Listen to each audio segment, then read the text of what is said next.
tere tulemast podcasti Tagasi klassiruumi. Tänases episoodis on Liisa Jaama. Liisa oli meediasuuna õpilane, Lügemiku peatoimetaja ja nüüd juba iseseisev ajakirjanik. Kuulame, kuidas tema teekond ajakirjanikuks jõuda oli. Tere, Liisa! Tere! Räägi meile paari lausega endast, et kus suunas sa lähtekoolis õppisid, millega praegu tegeled ja nii edasi? Olen siis Lähteühisgümnaasiumi vilistlane, õppisin 59.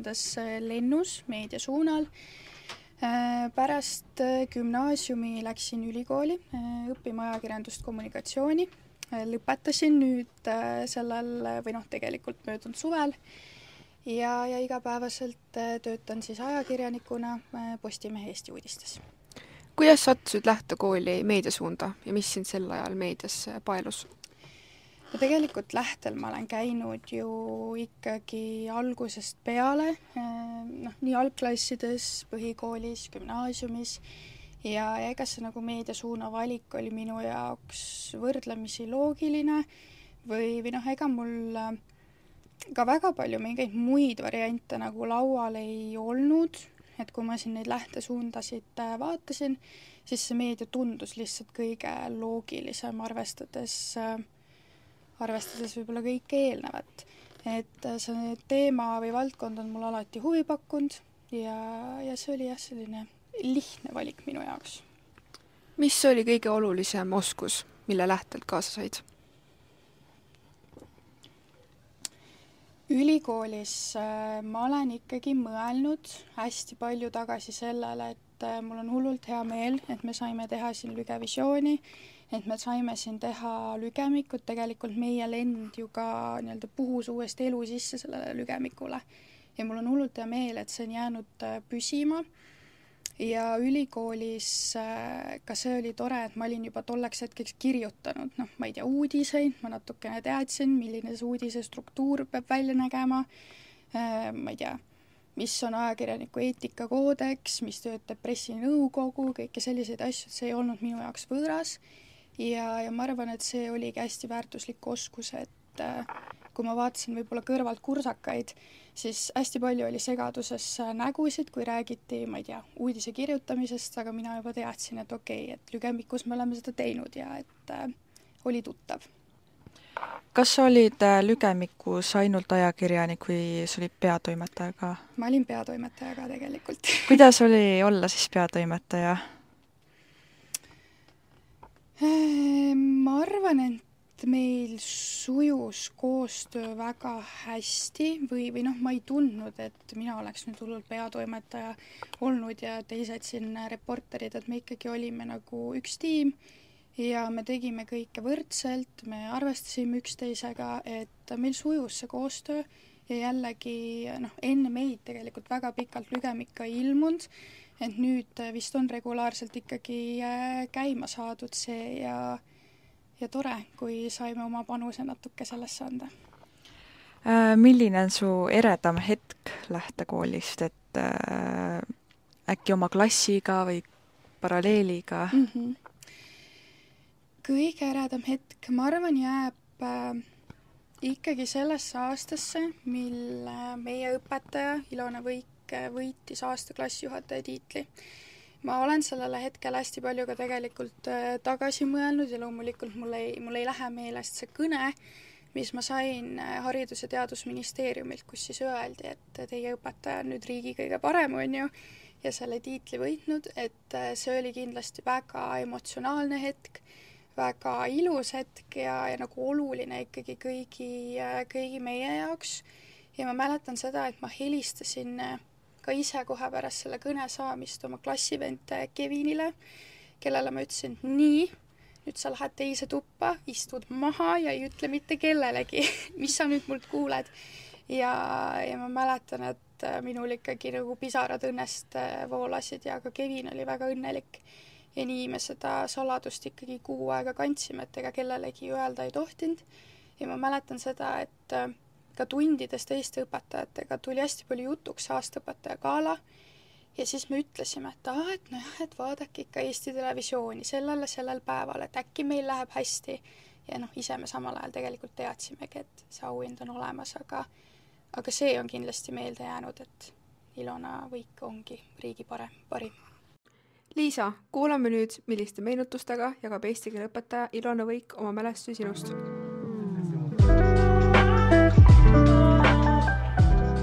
tere! Tere! Kuidas meenutate endist õpilast Liisa Ehamaad?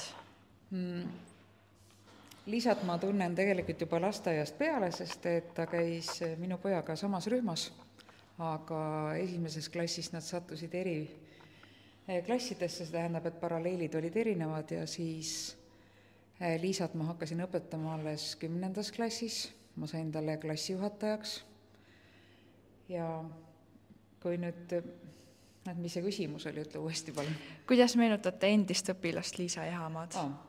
Et kui ma omadussõnu peaks kasutama, siis minu jaoks jäi meelde eelkõige selline emotsionaalsus, et ta oli tulihingeline võitleja, ma ei tea, aususe, õigluse, sõnavabaduse ja kõige muu eest, et ta oli hästi naerusuine, aga ma nägin ikka pisaraid ka. Ja ta oli tegelikult mingis mõttes meil selle 59. lennu kese või hing, keda kõik aktsepteerisid. Milline on teie eredam mälestus Liisast? Ma ei saa üle ega ümber sellest, kui me käisime, see vist oli 10. klassi kevadel, klassiga või lennuga, paralleelklassid olid koos, sõitsime Naissaarele. Ja Liisa oli bussis reaalselt üllatunud selle üle, et me peame bussist maha minema ja laevaga minema, ta arvas, et me sõidame laevaga bussi peale. Ja kuna teised ei suutnud selle meenutamist lõpetada, siis on ka see minu eredaim mälestus. Meil oli see nii naljakas. Kuidas nägite Liisa Ehamaa arengut kooli ajal? Kas arvasite, et ta jõuab karjääris ajakirjanikuks ka?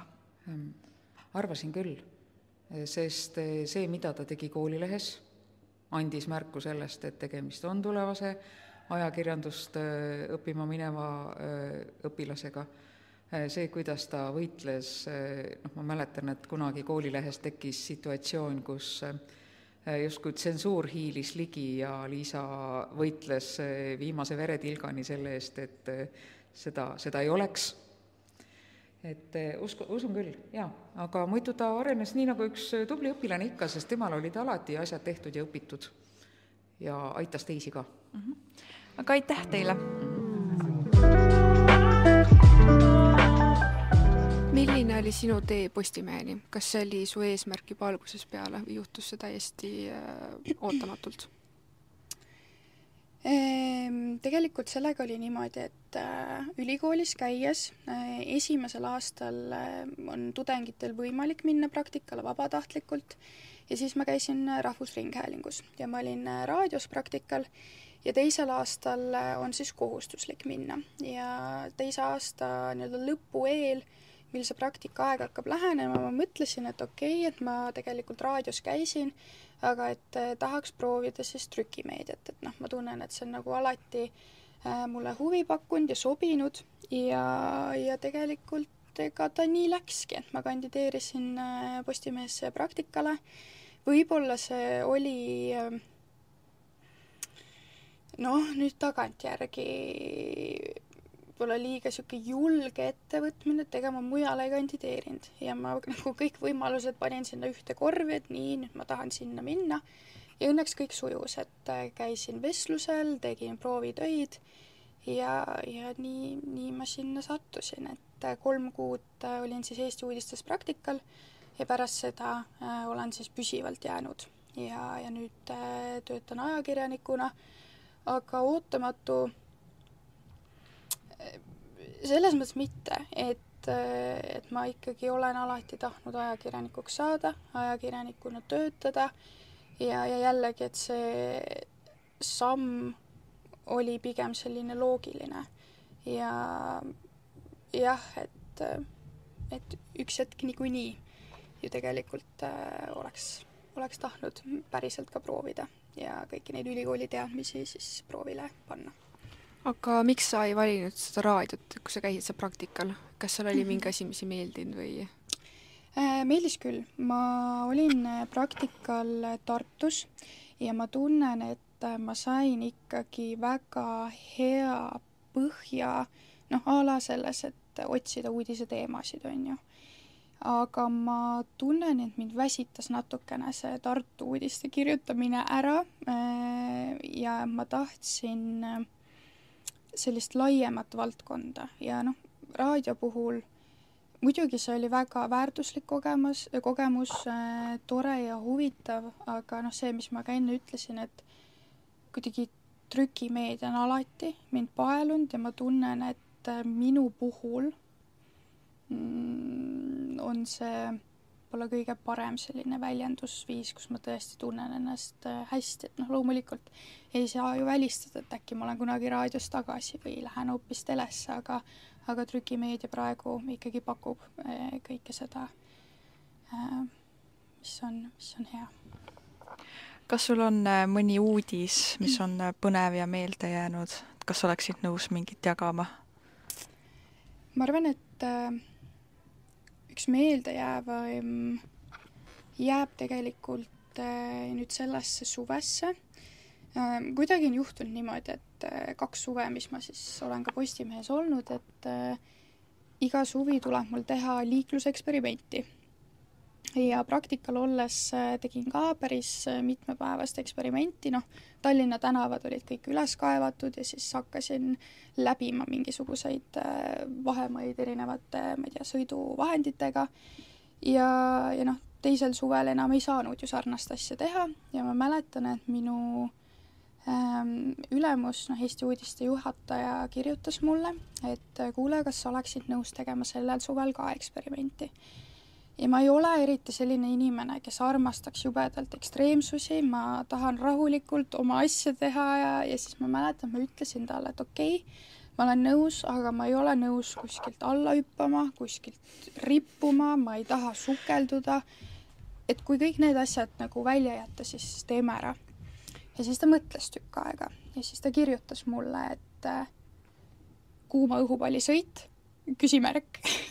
Ja noh, tegelikult see oli ju ainus asi, mida ma ei olnud ka öelnud, et noh, ma ei tulnud ka selle peale, et okei, et õhus sõitmine on siis kuidagi moodi ka niimoodi võimalik või et noh, et selline variant üldse lauale tuleb, aga ma läksin tegema reportaaži või eksperimenti siis kuuma õhupalliga sõitmisest ja selles mõttes see oli huvitav, et ma ei olnud kunagi lennanud ja ma ei teadnud, kas ma nagu kõrgust kardan, aga samas minu jaoks tundus nii hirmutav see, et noh, sa lähedki mingisuguse õhupalliga kuhugi linna kohale sõitma, on ju, et see ei tundu turvaline, aga tegelikult oli väga lahe, mul läks süda pahaks, mul oli kohutav olla seal üleval ja kõik see, et ma mõtlesin ikkagi pool aega, et millal ma alla saan, aga see oli väga huvitav tegelikult ja noh, kui see kõrvale jätta, et natuke väike hirm tuli, siis soovitan ikkagi kõigile, et see kindlasti on meelde jääv, et sa, ma ei tea, magadki öösel mõned tunnid ja siis lähed kuuma õhupalliga sõitma, et tegelikult ju noh, igapäevaselt inimesed võib-olla ei tee seda või et noh, et see ei ole niisugune tavaline asi, et seda ägedam on, et mul ka see võimalus oli. Kas sul ajakirjanikuna veel mingi saavutus, mille üle sa uhke oled?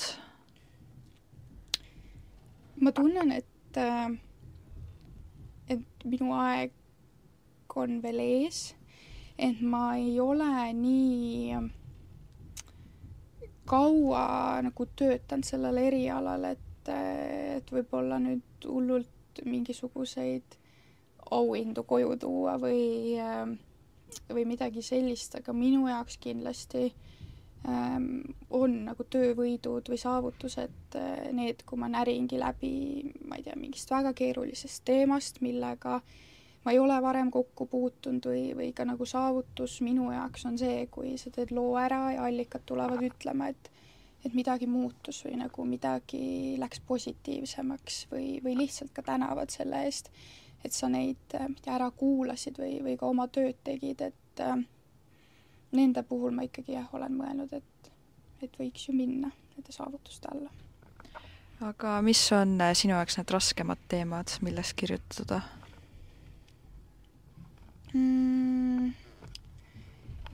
Eks poliitika teemad.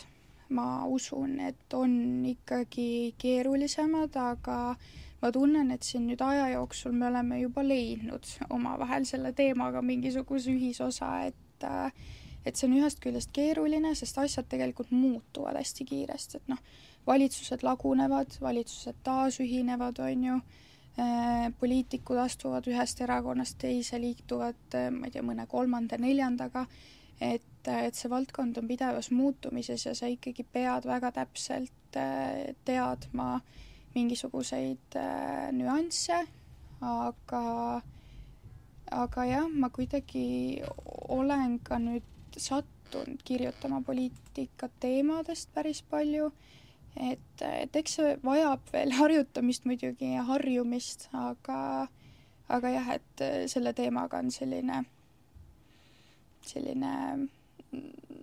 meeldib ja mitte meeldib võib-olla suhe või olukord. Millised on sinu igapäevased ülesanded reporterina?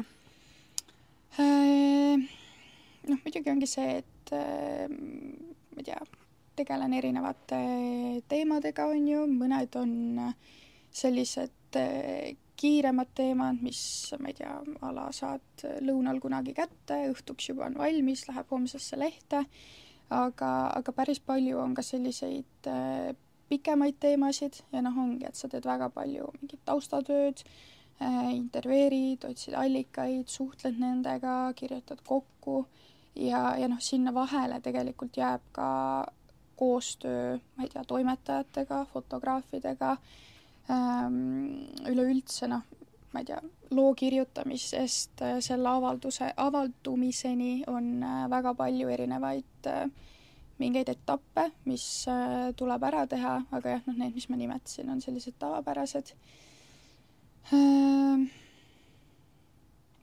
Noh, hästi palju on ka seda, et tuleb reageerida jooksvalt, sest et noh, mitte kunagi ju ei tea, mis tegelikult ees ootab või ma ei lähe kunagi tööle selle mõttega, et mul on nüüd see ülesanne, too ülesanne, et need on kindlad ja et rohkem mitte midagi ei juhtu, alati juhtub. Ja noh, on ka olnud selliseid hetki, kus ma jõuan tööle, tean, et mul on oma mingi kindel teema, millega tegeleda, siis juhtub midagi ja on vaja minna. Et kõik on siis justkui nagu pea peal, et jah, väga palju on sellist jooksvalt reageerimist ja võib-olla selliseid rutiine pigem vähem. Milline on see tubli või õige ajakirjanik meie ühiskonnas, et mis on need kriteeriumid, kuidas ajakirjanik peab üldse käituma? Ülikoolis, vähemalt Tartu Ülikoolis jah, et kui tudengid siis esimesel kursusele saabuvad, siis meenutatakse Juhan Peegli sõnu, kes on siis ka Tartu Ülikoolis siis ajakirjandusõppe nii-öelda rajaja, et ajakirjanik võid olla, inimene pead olema ja ma arvan, et see ongi kõige tähtsam, et sa ei unustaks inimlikkust ära ja et sa teed oma tööd, aga sa ei tohi haiget teha kellelegi, sa pead olema aus, tasakaalukas, ikkagi kontrollima seda, mida sa välja annad ja tõesti veenduma selles, et kõik on korrektne. Et ma usun, et kui need asjad on paigas, siis tegelikult ongi juba hästi, aga jah, et seda inimlikkuse poolt ei tohiks ära unustada. Kas sul on endal ka mingi selline juhtum, et sa oled teinud uudise ja siis keegi kellelegi ei meeldi see, et hakkab kas kaebama või siis? On ikka. Ja noh, inimesed on ka selles mõttes hästi erinevad, et mõni reageeribki väga teravalt, kirjutab sulle, mõni võib sind ähvardada, öelda igasuguseid asju, et nii, nüüd juhtub nii, sest et sa kirjutasid seda, toda, kolmandat, aga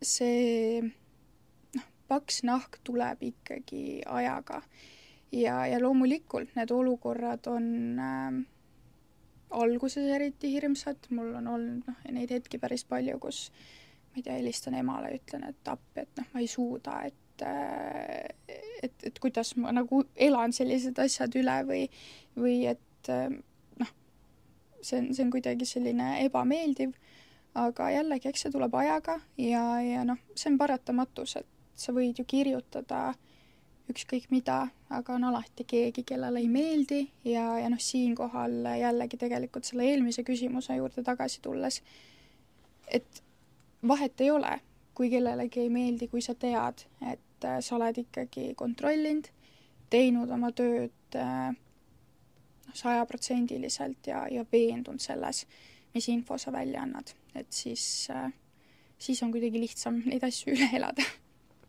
Kas oled kohanud meediamaastikul ka teisi lähtelt tulnud vilistlasi? Jaa, tegelikult ma ei tea, kas te teate, aga ka mina tegin sarnase töö oma loovtööks, kus ma intervjueerisin lähtekooli vilistlasi. Ja Kristjan Kold oli siis üks minu intervjueeritav, kes praegu töötab Telehommikus. On Telehommiku saatejuht, et me töötame samas majas. Vahepeal ikkagi maja peal näeme ja siis ma alati mõtlen, et issand, kui tore, et kunagi, kui ma ikkagi olin väike, et siis me tegime intervjuu, et nüüd töötame samas majas ja loomulikult ka Mihkel Ulk, kes on ka lähtelt, kes oli ka minu intervjueeritav tol ajal, et on Nullpunkti režissöör ja praegu seotud ka Eesti Ekspressiga. Et selles mõttes ikkagi neid lähtevilistlasi on meediamaastikul ja see on hästi tore. Tulles ajakirjandustöölt siis tagasi kooli juurde, siis meil on praegu lähtekooli 65. juubel. Kas sa ise käisid seal juubelipeol, mis toimus? Kahjuks ei saanud käia, aga ma vaatasin ülekannet ja ma selles mõttes olin kaasas ja mul sõbrad käisid, aga ma olin ise haige sellel ajal, et tegelikult ma olin täitsa siiapoole juba tulemas, aga mõned päevad enne haigestusin ja ei saanud kahjuks osa võtta. Aga kas sul on vilistlaste kokkutulekuid peale lõpetamist olnud? No selliseid nagu te mõtlete, kas näiteks siis lennuga või... Lennu või klassiga? Jaa, lennuga meil tegelikult oli nüüd ka sellel suvel kokkusaamine ka Ilona juures, meie klassijuhataja juures, Barje Kaard oli ka, kes oli siis paralleelklassi klassijuhataja. Et me ikkagi oleme näinud, jah. Kuidas oli siis näha üle pika aja oma lennu- või klassikaaslasi? Tore, väga tore. Ma vaatan või mõtlen ka sellele gümnaasiumi ajale alati tagasi hästi suure tänulikkusega ja ma arvan, et need inimesed, kellega me siin koos olime, ikkagi tegid väga palju selleks või olidki põhjus, et miks see aeg oli nii tore ja ma tunnen, et meie lend üleüldiselt, et ma ei räägi üldse eraldi klassist, vaid tõesti lennust tervikuna, et me olime nii erinevad, aga samas nii sarnased, et igal ühel oli oma hobi, teadmine, huvi, mis kuidagi andis sellele tervikule nii palju lisaväärtust ja eks ma ikkagi hoian alati pöidlaid kõigile, et loomulikult ega kõigiga võib-olla omavahel ei jõua ka suhelda ja mõni on ka kaugemaks jäänud, samas mõne teisega jälle suhtleme hästi lähedalt, et see on ka loomulik, aga et vahet ei ole, kas me siis suhtleme igapäevaselt või mitte, et ma ikkagi ise vähemalt püüan ka teiste tegemistega kursis olla ja ikkagi elan neile väga kaasa. Kas kooliajast on mingi naljakas hetk ka jäänud klassikaaslastega? Ma arvan, et siis ma võingi rääkima jääda. Aga me tegime hästi palju ikkagi igast nalja ja pulli koos. Meie jaoks oli nii tavaline see, et kuidagi see nali käib kogu aeg kaasas või kui me käisimegi lennureisidel, me alati vlogisime neid. Meil on tõesti tundide viisi materjale igast reisist, mida ma olen ka nüüd alles vaatanud, me tegime, ma ei tea, lühifilmi kõik koos, vanade ja kobedate sketši järele, et eks sellega ongi nagu kõik need mälestused seotud, et ühte kindlat on hästi keeruline välja tuua, et meil kogu aeg mingi nali taustal käis. Millise sõnumi annaksid praegusele Lähte-Gümnaasiumi kooliperele? Kui ma mõtlen õpilastele või kui ma mõtlen, ma ei tea, ennast teie kingadesse või vanusesse tagasi, siis ma arvan, et üks lause, mida ma oleksin ise tahtnud väga-väga kuulda sellel hetkel, oli see, et kõik otsused ei pea olema õiged, aga need peavad olema südamelemmikud. Ja see on nagu mõte, mida ma ikkagi iseendaga pidevalt kaasas kannan ja õpilastele ma ka tahan südamele panna seda, et ikkagi lähtuge oma valikutes oma sisetundest, et eks ümberringi ikka inimesed alati ju teavad, mis meile endale parem on, aga et see lõppsõna võiks alati jääda ikkagi teile endile ja päriselt ikkagi tehke seda, mis pakub rõõmu, et ei ole mõtet teha lihtsalt tegemise pärast, vaid ikkagi leidke see oma valdkond, mis toob seda rõõmu iga päev. Kas sul on näiteks meile mingeid küsimusi?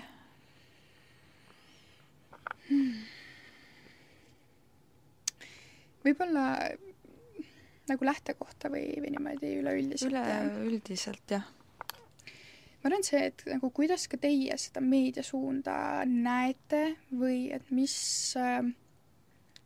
selle roll võiks olla ühe lähteõpilase jaoks või ka kui oluliseks te peate seda, et meediasuund on näiteks siin koolis? No kuna ma ise esimene aasta gümnaasiumis käisin üldse teises koolis ja tulin eelmine aasta, siis ma ei tea, meediasuunast mitte midagi. Nagu jah, ma võisin teha telefoniga pilti midagi sükest, aga võib-olla ongi see, et milles ma olen aru saanud, on see, et meediaõpilastel pantakse kogu see raskus õlgadele, ehk siis ei väärtustata eriti palju tegelikult meediasuuna õpilased panustavad siia kooli. Aga muidu on äge, ma ei kujutaks ennast ette ei spordisuunas ega tehnoloogia suunas, sest ikkagi need mälestused jäävad alati siia ja alati jäävad kas mälukaardile või telefoni, vahet pole. Mul oli ka esimesed 2 aastat, mulle üldse ei meeldinud. Mulle ei meeldinud teha, mulle ei meeldinud filmida, siis ma hakkasin vaikselt leidma monteerimine minu see teema, mis mulle meeldib. Ja ka lügemiku tegemine. Ja nüüd see viimane aasta ongi selline, et valisime seda lõputööks podcasti teha. Ja tõsiselt mulle meeldib seda teha. Mulle meeldib selle salvestamine, monteerimine, kogu see protsess on mulle meeldima hakanud. Ja minu meelest on ka see, et siis nagu juhtkond või siis see kool paneb liiga suure raskuse, paneb meile peale. Et ongi mingid, me peame seda filmima, peame mingi asju pildistama. Aga teistel suundadel ei ole nii palju kohustusi, kui on meil. Minu meelest see, et võiks ka nagu siis ära jagada kuidagi või siis vähemaks võtta. Okay. Minu meelest on see, jah. Samas muidugi selle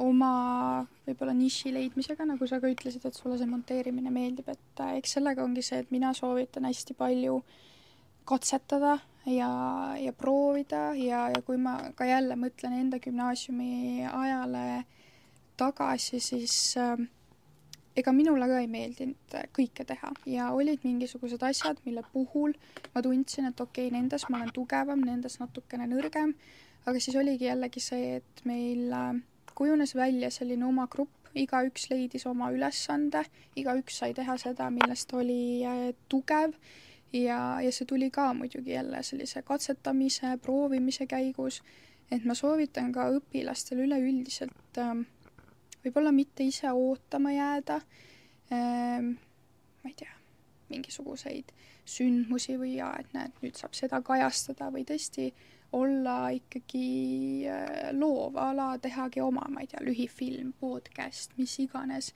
et see arendab tegelikult väga-väga palju.